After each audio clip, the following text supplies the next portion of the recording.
I'm going to go ahead and introduce myself. It's just a couple minutes past the hour here. And I'll leave that poll up for this first slide. Please fill that out just so I kind of have an idea of who our audience is today. Cover crops can be a really broad topic. And so I'd like to make sure that you get what you want out of this session. So please just kind of give me an idea of where you're at, so we can kind of tailor this to your needs. My name is Anna Morrow. I'm the program manager for the Midwest Cover Crops Council. I do this every session. I think I get in the middle of it and I think, well, I have to introduce myself, and then I don't have any, personal pictures or anything on my introduction slide. I live in Shelby County, Indiana, on my family's farm. Grew up on a farm, small, fairly diverse. I've got 2 kids. We've got a little bit of livestock, and my kids are just getting to that stage where we're starting in basketball and soccer, and things are getting really crazy. So it's a really fun time. So I'm excited to chat with you today.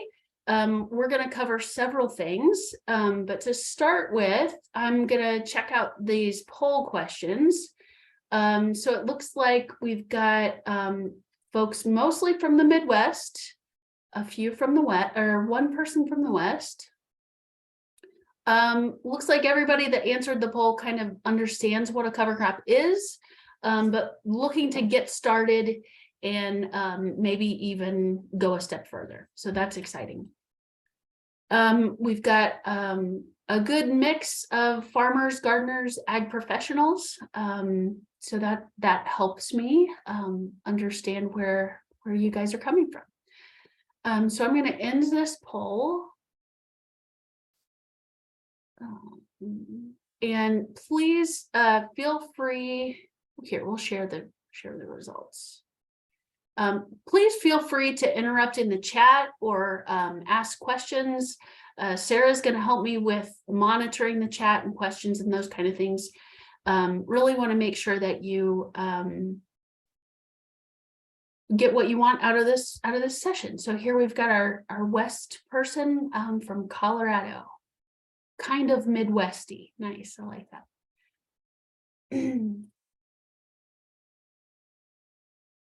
And Sarah's from Vermont, so a Northeasterner. Okay. All right, so the mission of the Midwest Cover Crops Council is to facilitate widespread adoption of cover crops across the Midwest. And we really kind of expand that definition of cover crops to include just any type of continuous living cover. And we tend to focus on the larger impact for the Midwest, which tends to be conventional corn and soybean farmers. As you'll see, we have a lot of resources that apply to all types of different farmers and professionals outside of that conventional corn bean rotation. But a lot of our energy is focused on the largest acreage across the Midwest. I do want to share with you our other regional cover crop councils. So if you are outside of the Midwest, please feel free to connect with these other cover crop councils. We work in collaboration quite a bit on tools and meetings and websites and projects. And so a lot of what the Midwest is doing, you will find in other regions as well. The Midwest is the longest standing cover crops council. And so we have a little bit more established resources and things, but the other councils are close on our heels, and they help to kind of keep pushing us along and getting things out there. So it's a really exciting time for cover crops. We've got lots of excitement around that, and really excited to see the practice growing. So what is a cover crop? That's the first question. Cover crops are planted in ag fields, typically outside the regular growing season, and they serve lots of ecosystem services. So typically in the Midwest, so this is obviously going to have a Midwest flavor to this presentation. We're going to have a lot of just basic information, but a lot will apply to the Midwest. Typically a grass or some type of cereal grain planted after corn or soybean, right? That's the majority of acres in the Midwest. And so that's what you'll see most commonly. And that's because those cereal grains fit in that rotation best. So what isn't a cover crop? I got this question from a gardening group that I talked with.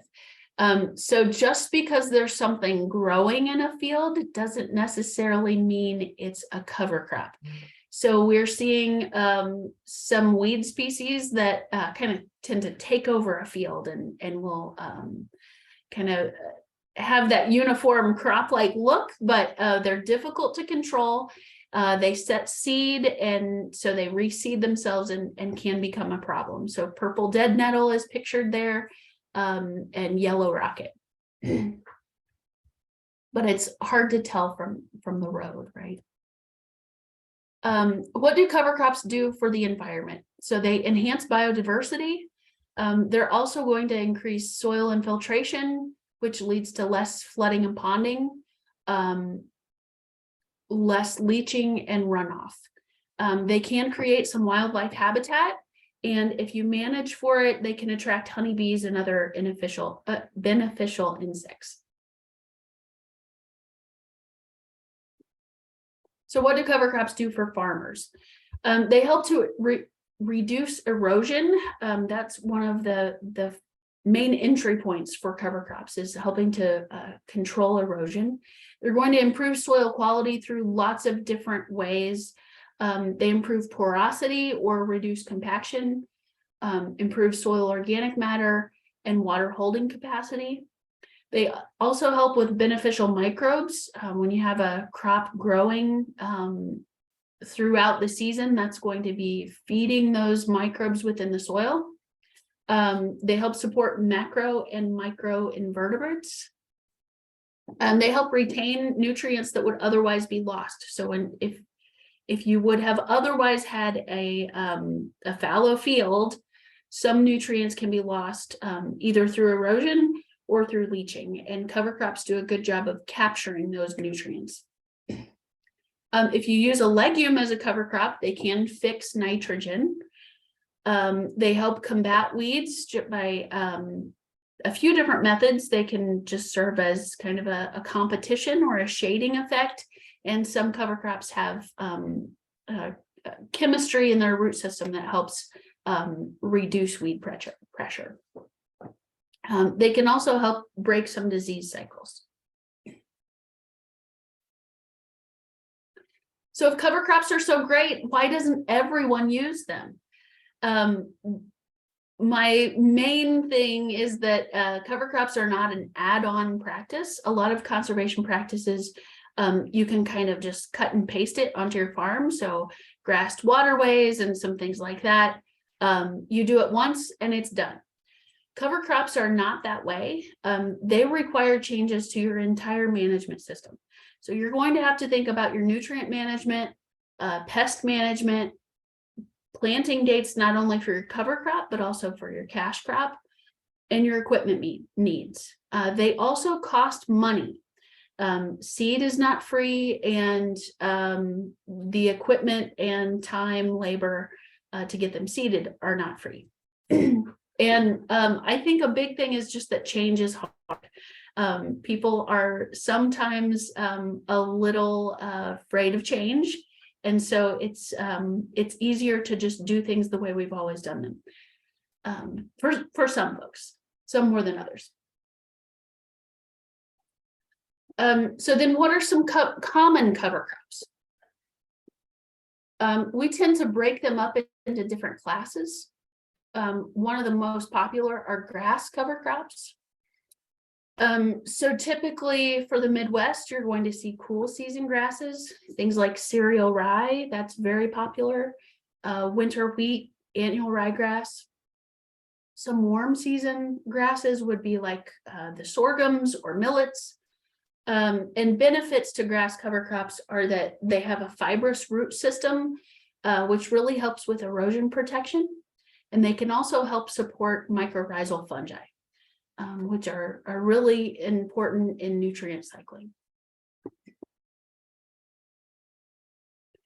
Legume cover crops, there's several options. They require an earlier planting date typically, and so we don't see them as often. So cool season legumes would be red, white, or crimson clover. There are a few warm seasons like cowpea, berseem clover, soybean, sun hemp. And the main draw of a legume cover crop is that they provide nitrogen. And just a word of caution, several of them require inoculation to provide that nitrogen. And so always make sure and check the species of inoculum required and whether that's necessary in your area. Brassica cover crops are really popular in adding diversity. So some of the popular ones are radish, turnip, rapeseed, kale. They're good for grazing. They do a good job of scavenging nitrogen and other nutrients, and they also tolerate cool weather pretty well. So then we kind of get into the all other category. So other broadleaves are anything that's not what we've mentioned before. So those are going to include things like flax and sugar beet for cool season, and warm season are things like sunflower, buckwheat, phacelia. And these cover crops are not quite as popular, but they are more often used in diverse mixes to provide more diversity in that cover crop mix. And several of them have a lot of pollinator benefits.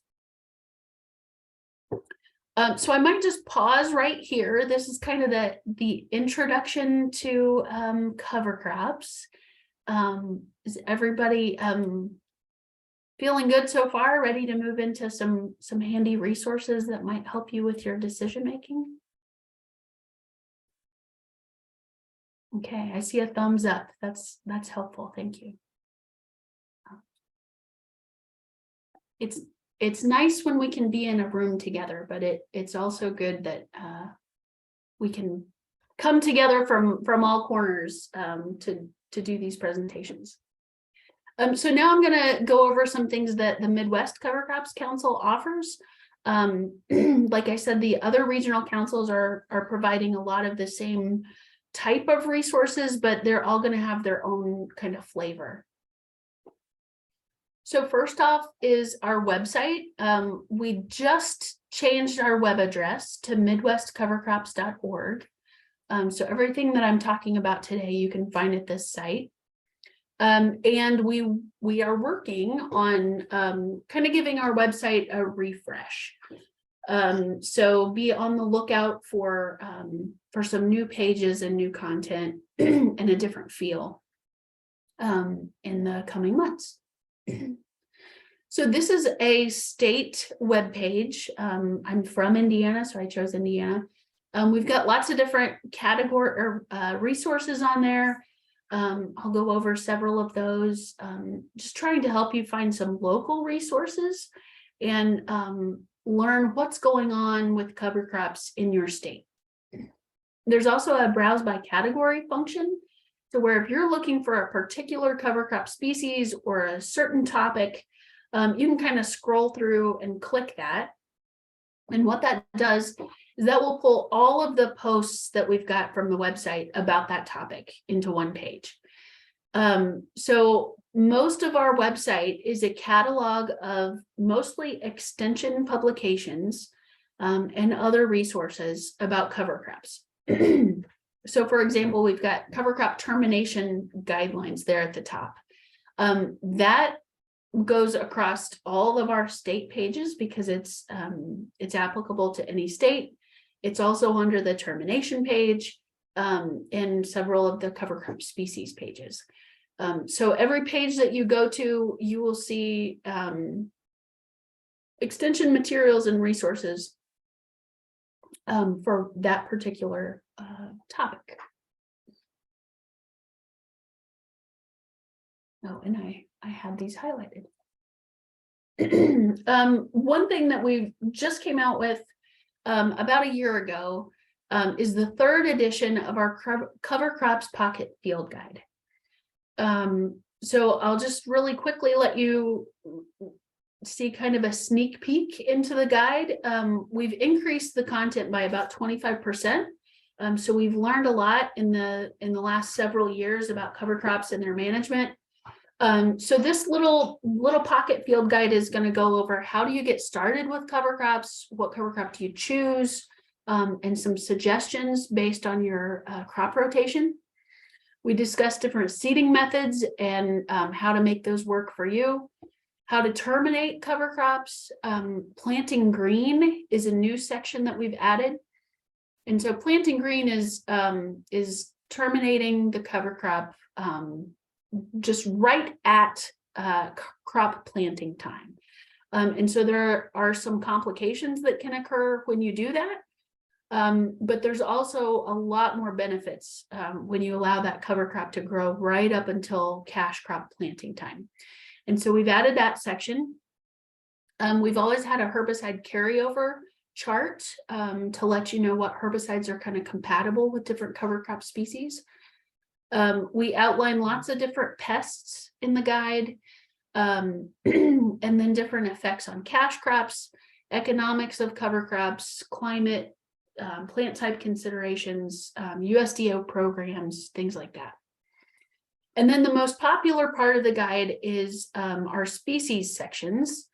So this outlines the cover crop characteristics, how they rate for different goals, the average seeding rates for that species, and any cautions with that cover crop. And so then we have those again divided by grasses, legumes, non-legume broadleaves, up and coming species. And then we've added a new section, which is species commonly used in a mix.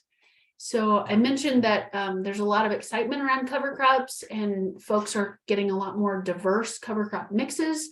And so we thought it was appropriate to add some information about some of those less common cover crops that you may be seeing if you have a very diverse mix. And so there's some information there about each of those species. We've added lots of new photos so you can help to identify those cover crops as, you know, as a seed or in the seedling stage, and also mature photos as well. So this is my final advertisement, right? This is the only thing that we have that is a paid service.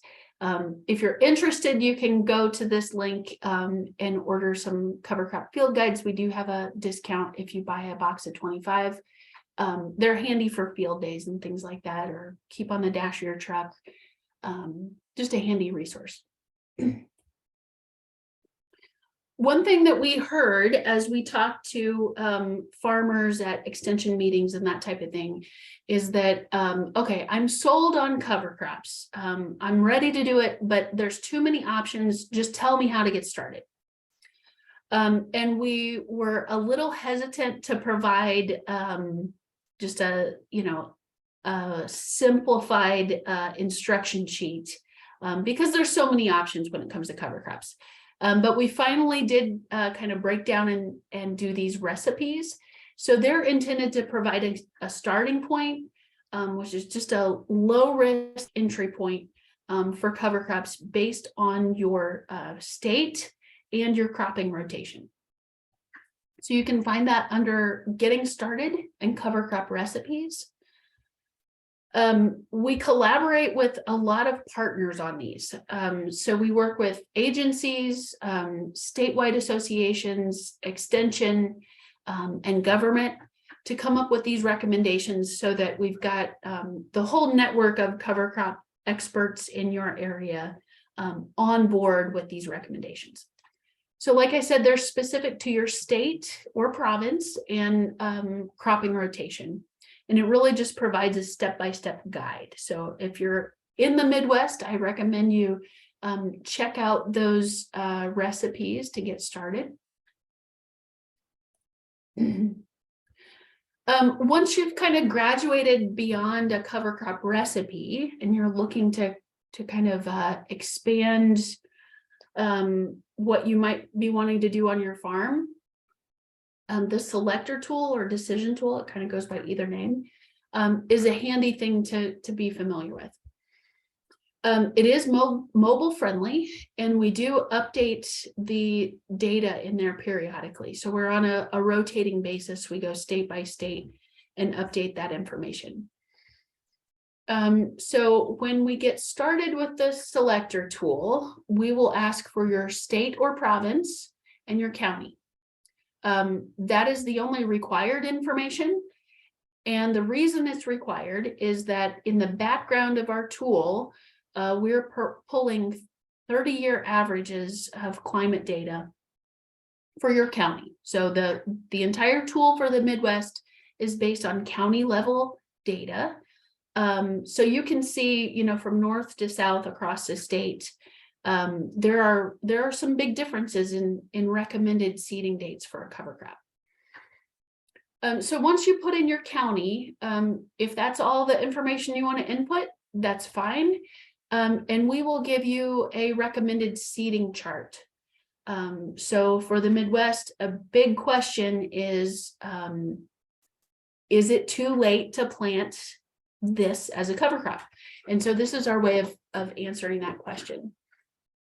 What I recommend is that you put in a little more information so that we can help you refine that decision-making process. So after you put in your location, we want to know what your goals are, right? Are you looking to scavenge nutrients, graze livestock, reduce erosion? You can put in up to 3 goals. And then we will rate those cover crops based on your goals. The cash crop option is simply just a reminder that you have a cash crop growing in the field. So it doesn't take into account any nutrient management, potential herbicide risks, anything like that. It's basically just a reminder. And then soil drainage. So these are options are based on the web soil survey, soil drainage classifications. You can put in your soil drainage for your whatever field you're looking at. If flooding is an issue on your farm, you can put that in there as well, and that will help eliminate some options. Nothing thrives under flooded conditions, but we can help give you some guidance if you've got a tough spot in the field. So once you fill all that out, your seeding chart will look a little bit differently. So you'll see here, for example, winter wheat is ranked 4 for erosion fighter, 3 for nitrogen scavenger, and 3 for soil builder. So you can choose a cover crop based on your goals. That gray shaded area is just when a crop would be in the field. Whatever dates you put in for your expected planting and harvest for your cash crop. And you can choose cover crops based on those goal ratings and seeding dates. So the selector tool was never meant to be an information sheet that you put in your information and we spit out an answer. This is really designed to be an interactive learning tool to where you can change things as you're looking at different information, and you can see how different cover crops compare for different goals that you may have on your farm. You can look at different counties and see how the seeding date may change, and really choose what's appropriate for your situation. If you're looking for more information on any particular cover crop species, this whole list of cover crops here, those are links. And so when you click on that, it will take you to an information sheet. And I know that the type is very small here, but I just wanted to get across the point that we have a whole lot of information about each cover crop. Everything from planting information, cultural traits, termination, potential advantages and disadvantages, to really help you evaluate what is going to be best for your situation. So that's our cover crop selector tool. That's probably one of our more popular resources. I thought I would quickly go over a new resource that we're developing. So this is just a quick peek. I know that some of the things in this presentation will be changing as we adapt to try to meet farmers' needs. But I'm really excited about this, and as we're looking to use more diverse cover crop mixes, it's going to be important to come up with this seeding rate calculator. So it is designed to be a straightforward seeding rate calculator for complex mixes. So if you don't know anything about creating a cover crop mix, there will be default rates that will pre-populate and be appropriate for less experienced growers. As you gain confidence and know more about your cover crops, all of the features in this will be highly customizable. So you can change things to adjust to your farm. Just like the selector tool, it's intended to be a learning tool. So we really try to walk you through the process of creating a cover crop mix. We're working in partnership with NRCS so that you can develop a mix and make sure that it roughly meets the cost share requirements for NRCS in a Midwestern state. This is a tool that's being developed across all the regions. So I'm excited to see how this shapes up. And as I said before, this is just a draft, so don't hold me to this. We will have mobile and desktop versions of this. I'm showing you kind of the mobile version because it's more easy. It's easier to expand a tool to a bigger screen than to shrink it down. So we're going to start with the mobile version. And as our developers build things out, it'll get bigger for larger screens. So let's say we choose a 3-way cover crop mix: peas, oats, and rapeseed.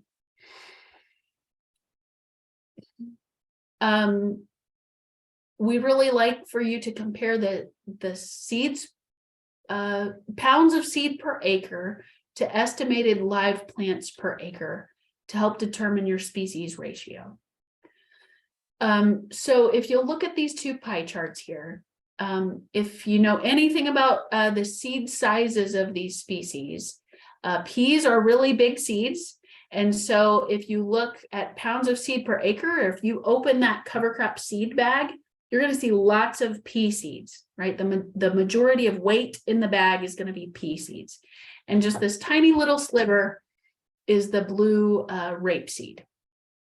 Now, when you take that bag of seed and go plant it in the field, when those plants grow, it's going to look much different, right? So we see that orange piece of the pie chart shrinks down to a much smaller sliver. Those are the peas because they're large seeded, so they make up a lot of weight in the seed bag, but they're not very many plants per acre.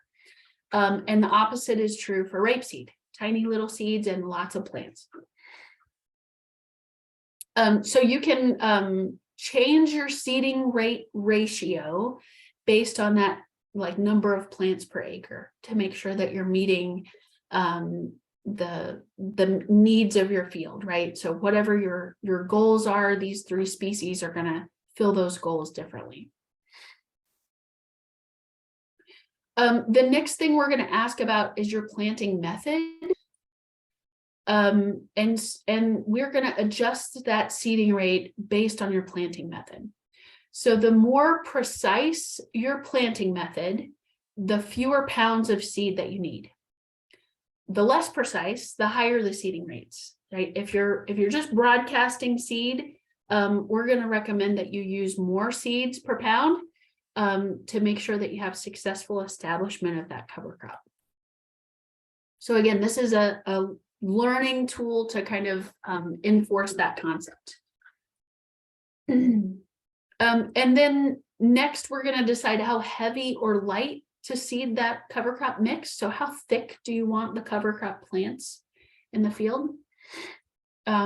We're going to kind of list some reasons that you may want to increase or decrease that seeding rate. And then you can kind of use a sliding bar to go up or down. We will ask for your seed tag information. And this is again, a learning tool. So it's just wanting folks to recognize that the percent germination, the percent purity, seeds per pound, all of those things make a difference on your seeding rate. If you don't have that information, or you don't have a seed tag available, they will be pre-populated with good default ranges for each of the species that you choose. But you can customize it when you actually get a seed tag to make sure that you're getting the appropriate number of plants per acre. This is just a kind of review once you've come up with a mix. So we'll tell you total bulk pounds of seed. Price is a user input. We're not going to maintain a database of cover crop prices, but we will calculate it for you. Again, we've got pounds of seed per acre and plants per acre, so you can see that difference according to seed size. And then you'll be able to export this plan and take that to your NRCS office or to your crop advisor, or if you are a crop advisor, you can create a plan and take it to a farmer to really share, what you're looking at as far as your cover crop plan. Crop advisor modules. This is something that we've just released. I think we've got one left to do. They're a series of 10 modules. It's designed for crop advisors. I think maybe we've got a couple of ag professionals on the call, so I'll go ahead and let you know about this. Basically, we have free PowerPoint presentations available for you to download and use. We just ask that you give the Midwest Cover Crops Council and SARE some credit for developing them.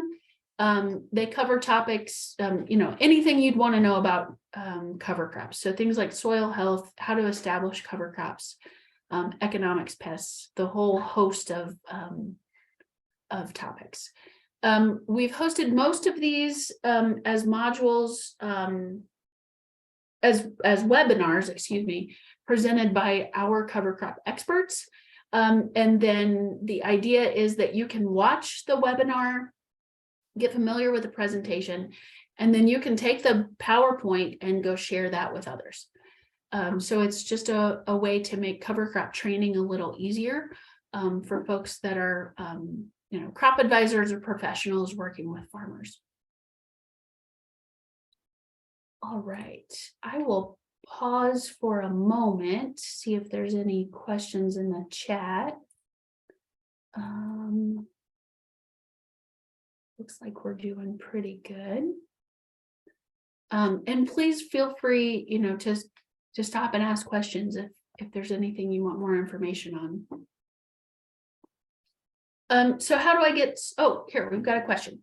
Are there opportunities to have MCCC experts come to give in-person presentations at workshops?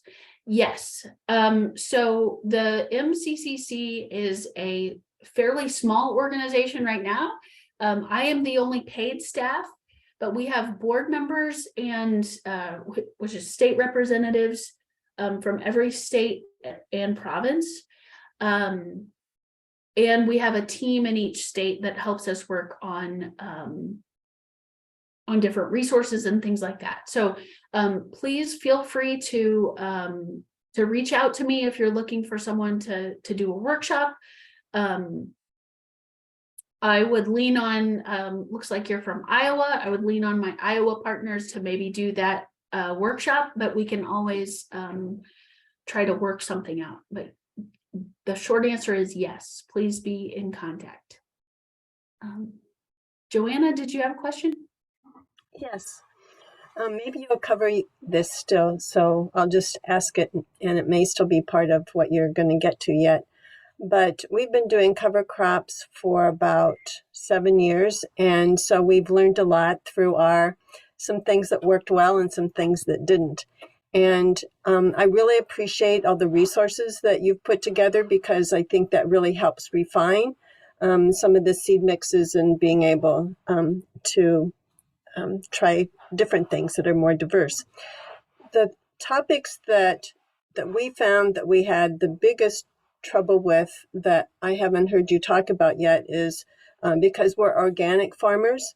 And I don't know if your materials cover organic. It sounds like if you're talking about herbicide carryover, that it's more for conventional. So issues that we've had, I mean, I think choosing it is the fun part. It's the termination that is so critical, and we've had so much trouble with.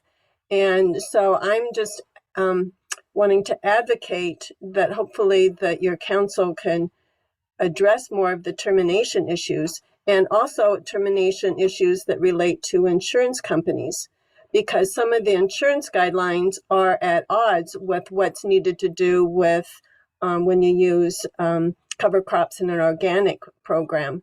And so that you want to keep the cover crop longer, but the insurance company rules require that you have to terminate it before you put in seed. For example, like if you're planting soybeans into a rye cover crop and you're using rye for your weed management.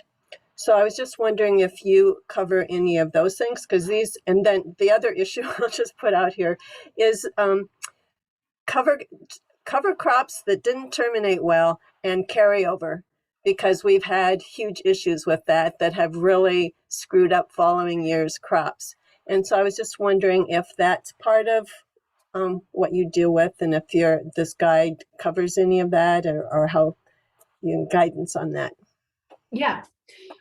So first off, we do tend to focus on conventional because it's the majority of acres, and we see that having a larger impact. Yeah, 97%, yes. But that being said, we try to make sure that all of our resources are organic friendly, right? So under termination for any of our cover crops, you'll always see tillage.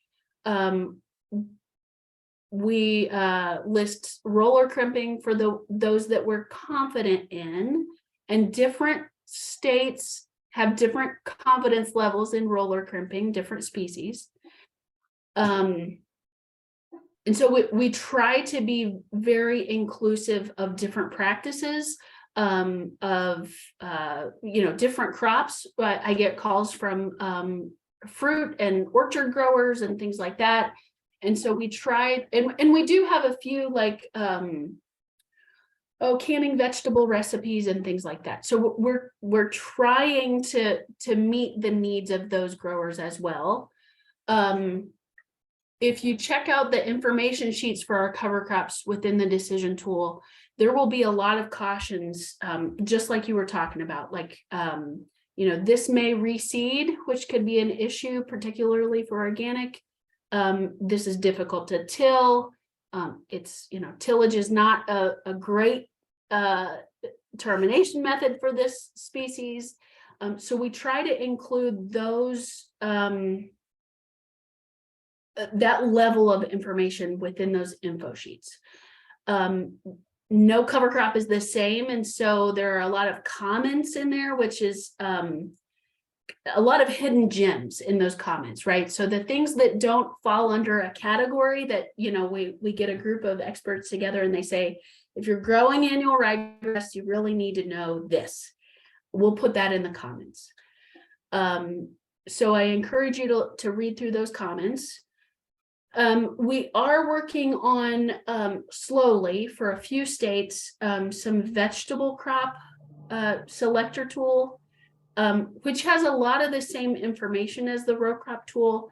But we do there's a lot more thought put into, the potential for having organic systems, potential for disease carryover in a more diverse rotation. So we're working on that. We're having trouble getting computer programmers right now. That's always been a struggle for us, but I'm not. And the other thing you mentioned was crop insurance. So that has gotten better. It's not great. And depending on where you are in the country, it's better or worse. But we have a lot of partners that are advocating for, more cover crop friendly insurance practices. It's something that we're slowly trying to work on. Most of my board members are university employees. And so the line between politics and being university funded is delicate, and so we don't see our role as being an advocate as much as an educator in terms of policy. So we are trying to work more on the education side, from a political standpoint. Excuse me, my phone is ringing in the middle of the presentation. So we're working on a few of those things. We're seeing more excitement around cover crops, and hopefully we'll be able to develop more tools and resources. Was that helpful? Did I answer all of your questions there? As I'd be looking for a resource that could really help us to refine our organic use of cover crops, because we know, like hairy vetch is a difficult one to terminate, and we've certainly learned that. And we were working together with university personnel and doing a research project around it, but yet we were left with a residue of really needing to change our crops, and we were no-till and we had to become till. So is there a resource or resources of where we can get more detailed help of how to refine what we're doing? Yeah, I'm trying to think. There's a researcher in Wisconsin, and I'm drawing a blank on her name right now, but she's done a lot. Erin Silva? Yes. She's done a lot with roller crimping cereal rye. Right. I'm not aware of a really great resource. I think we're still learning a lot of this stuff, and part of it is that there are a lot of farmers that are ahead of the research when it comes to cover crops. And our stance is we want to be fairly conservative so that we don't recommend something that's going to create a mess. And so it's really difficult for us to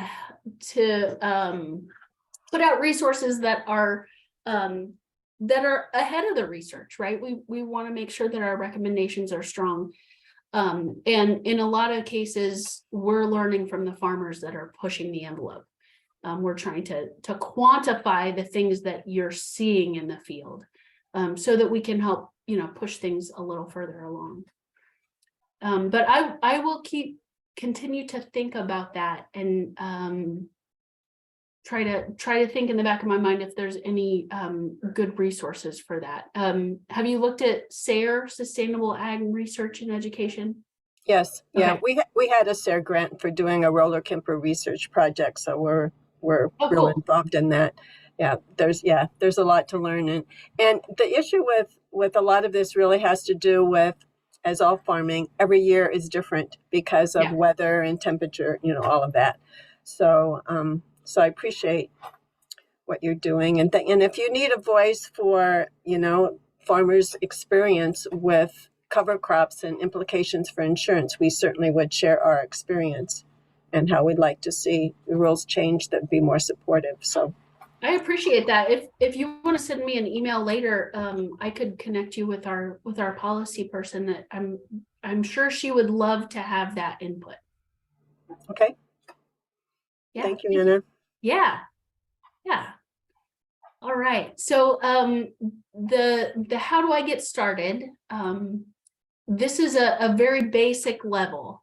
So Joanna, this will probably not apply to you. This is just some first recommendations on how to get started. So there's several things that you want to consider when you're getting started with cover crops. I always recommend that people start early and they do some research. I don't recommend that you just run out and plant the first thing you get your hands on and do your whole farm in it. Do a little bit of homework and make a good plan. So like we said before, cover crops are not an add-on practice. It's really a change in management, a change in your system and how you think about farming. So things you want to consider is the seeding date. So what climate are you in and what is the previous crop? Are you seeding after your cash crop is harvested, or do you have a way to seed your cover crop within that standing cash crop? That's going to make a huge difference on what cover crop species you're able to use. And I'll also just mention that the variety of the species that you use can make a big difference too. That's another thing that we try to note on those information sheets. There's some species that the varietal differences are huge. And so you need to really be in contact with a local seedsman to understand what varieties are going to fit your goals and your time frame. We also need to be thinking about what is the next crop you'll be planting.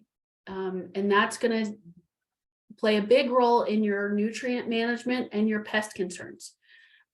So it's always better to have a more diverse rotation. So not planting, a grass ahead of corn, or if you're a vegetable farmer, don't use a brassica ahead of a brassica vegetable crop. Those kind of things need to be thought through when you're making a plan.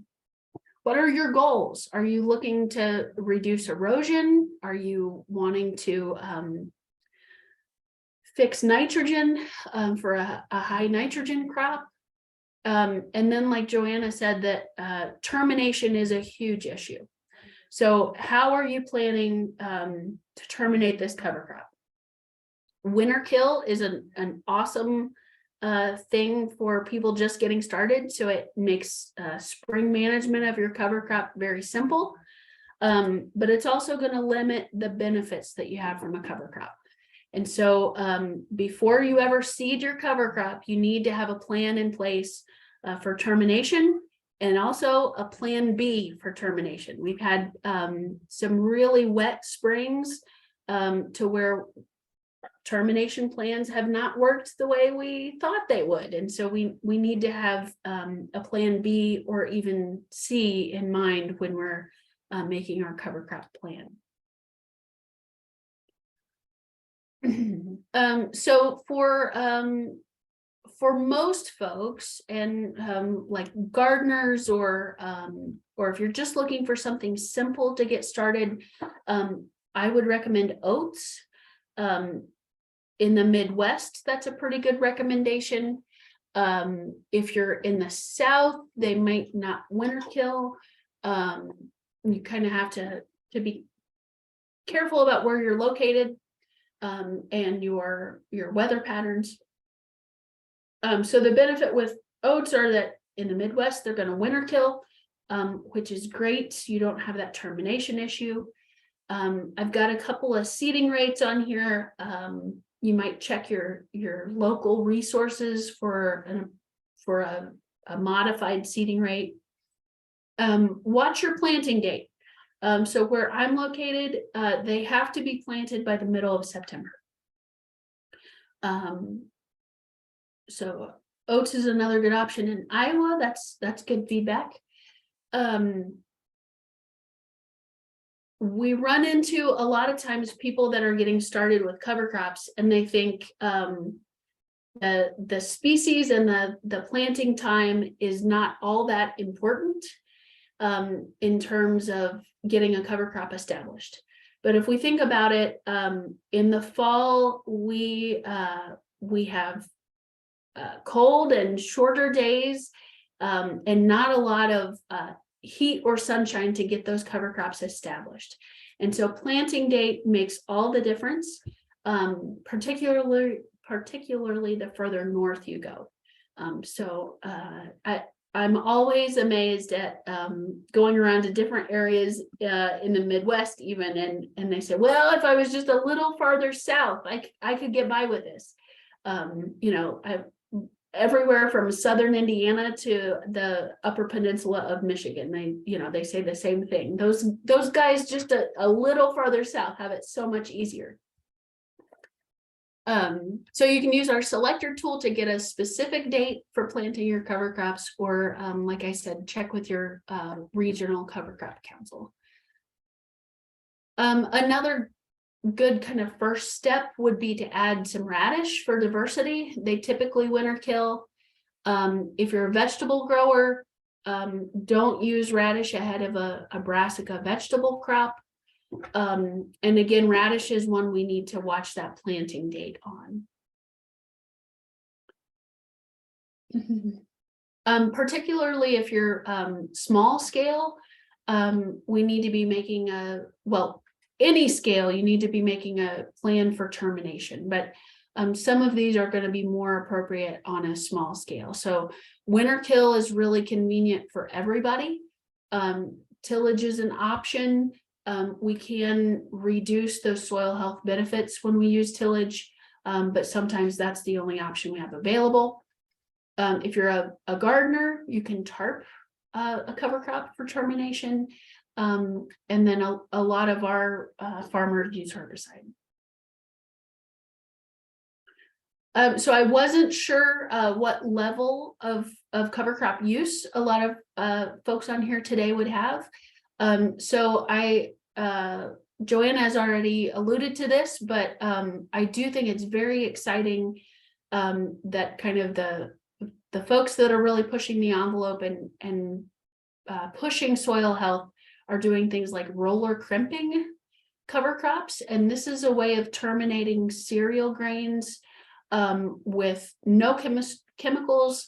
It's a mechanical termination that doesn't require any soil disturbance.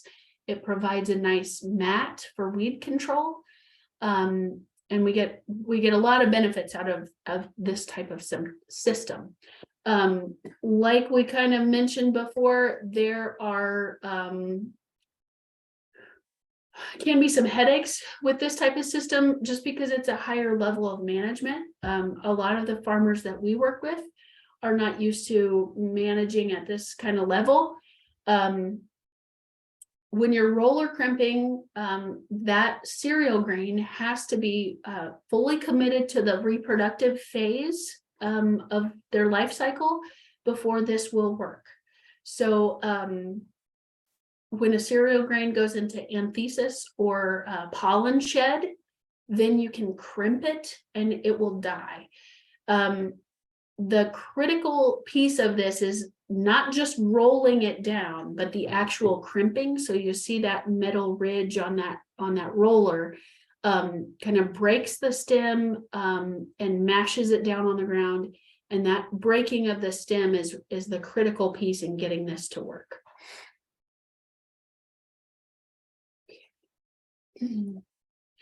So with that, I wanted to share some additional resources with you. If you're interested, please join our listserv. You can find that on the main menu of our webpage. There's not very many emails that come through there. Usually just updates from the Midwest Cover Crops Council if we have new resources or events going on. You can follow us on Twitter and Facebook. We do have an annual meeting that will be occurring in conjunction with the South Dakota Soil Health Coalition Conference. That will be in Sioux Falls, South Dakota in January. You can check out our website to get the details for that. I know Sioux Falls in January is very appealing. It's not quite as appealing as some of our southern partners, but we're excited to go to South Dakota for the first time. And then I'll also share my contact information on here. This is the full presentation that I've prepared, but I wanted to make sure and leave some time for discussion and questions. and to get to know you all a little better.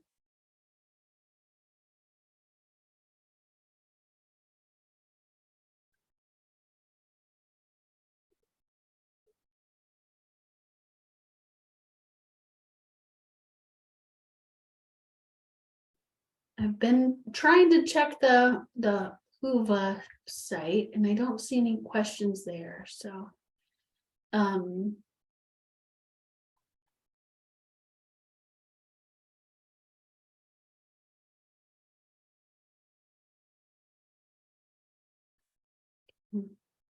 I did struggle a little bit with what my target audience would be, what level of information I should be targeting. So I don't want anyone to leave with any questions.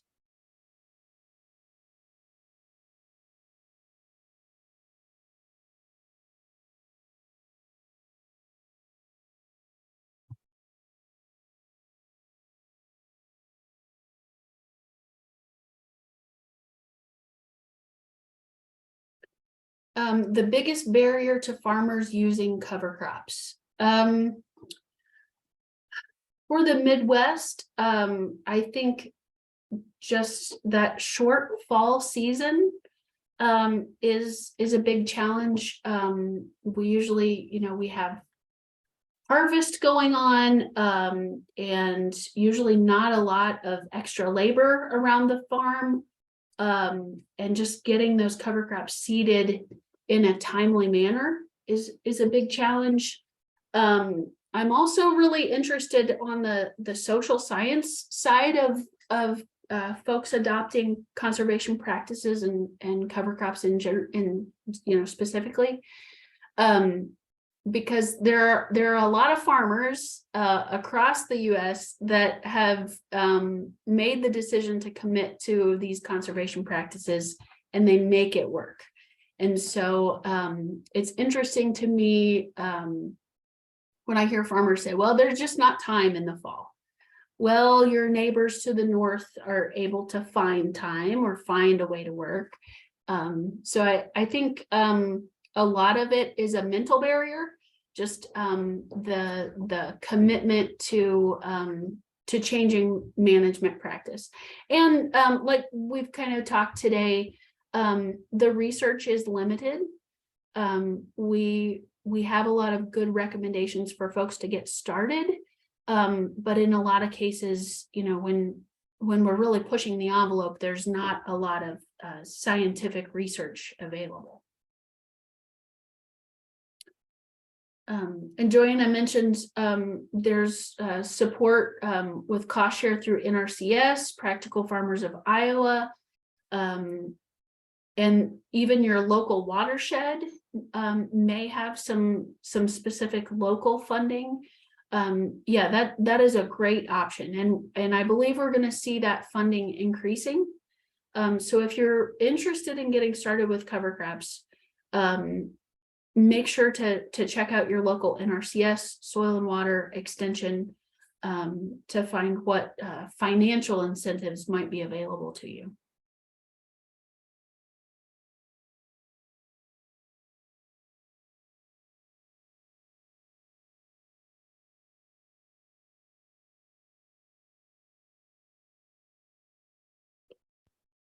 This has been a fairly quiet group.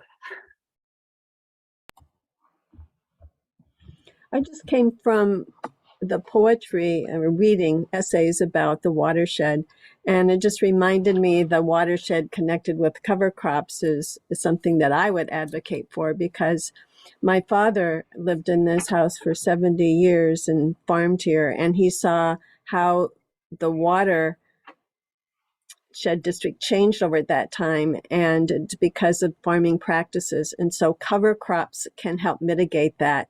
And so I just, am excited that more people are trying it. Yeah. Because it does make a difference in the flow of the water, in the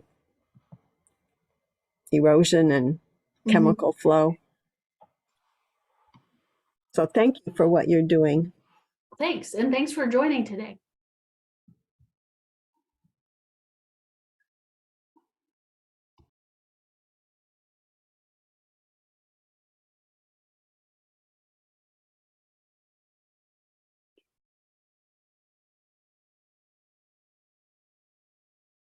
Right. Well, I've really enjoyed getting to know a couple of you, and hopefully I've shared some good information and resources with you. Feel free to connect through email or in other ways that I've shared. Thanks so much, Anna. Thank you.